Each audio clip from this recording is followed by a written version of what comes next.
বাবা সাহেব Ambedkar education university 2023-25 সেশনে যারা বিএড সেকেন্ড সেমিস্টারের স্টুডেন্ট আছো, তোমাদের সঙ্গে আবারও একটি ভিডিও নিয়ে চলে এলাম 1.2.9 এর সেকেন্ড হাফের কোশ্চেনগুলো আলোচনার জন্য।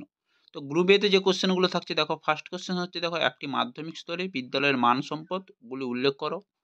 সেকেন্ড কোশ্চেন থাকছে বিদ্যালয়ের নথি সংরক্ষণের দুটি কারণ লেখো। 3 নম্বর কোশ্চেন থাকছে বিদ্যালয় ও সমাজের সৌহার্দ্যপূর্ণ সম্পর্ক বলতে কী বোঝো। 4 নম্বর কোশ্চেন থাকছে শিক্ষার্থীদের স্বশাসনের দুটি উপকারিতা উল্লেখ করো। 5 নম্বর কোশ্চেন থাকছে শিখন অক্ষমতা কাকে বলে। 6 নম্বর কোশ্চেন থাকছে বিদ্যালয়ে খেলার মাঠে দুটি গুরুত্ব উল্লেখ করো। 7 নম্বর কোশ্চেন থাকছে শিক্ষা ব্যবস্থায় জনসমাজের ভূমিকা কী।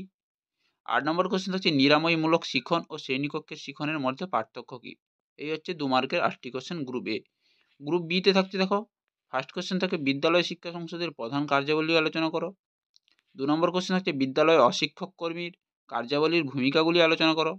3 নম্বর কোশ্চেন হচ্ছে পার্শ্ব শিক্ষক নিয়োগের সুবিধা অসুবিধাগুলি আলোচনা করো। 4 নম্বর কোশ্চেন থাকছে পশ্চিমবঙ্গের বিদ্যালয়গুলিতে তপশিলি উপজাতির বক্তব্য শিক্ষার্থীদের সমস্যাগুলো আলোচনা করো। 5 নম্বর কোশ্চেন থাকছে সংশোধনমূলক শিক্ষার শিখন বিষয়ক সংক্ষেপে আলোচনা করো। এবং 6 নম্বর কোশ্চেন থাকছে সময় তালিকা প্রয়োজনীয়তা ব্যাখ্যা করো। এই হচ্ছে গ্রুপ বি 5 মার্কের কোশ্চেন। এবার হচ্ছে গ্রুপ সিতে থাকছে দেখো, একটি কোশ্চেন থাকছে বিদ্যালয় স্বাস্থ্য শাসনের গুরুত্ব সুবিধাগুলি সংক্ষেপে আলোচনা করো। তো এই ছিল ইম্পর্টেন্ট কোশ্চেনগুলো 1.2.9 এর সেকেন্ড হাফে। তো কোশ্চেনগুলো তোমরা অবশ্যই নোট করে নাও। তোমাদের যদি অ্যান্সারের প্রয়োজন অবশ্যই কমেন্ট করে জানাও, অ্যান্সারও আমি প্রোভাইড করার চেষ্টা করব। তো ভিডিওটি ভালো লাগলে অবশ্যই লাইক করো, কমেন্ট করে শেয়ার করো এবং চ্যানেল নতুন হয়ে থাকলে চ্যানেলটি সাবস্ক্রাইব করে রাখো।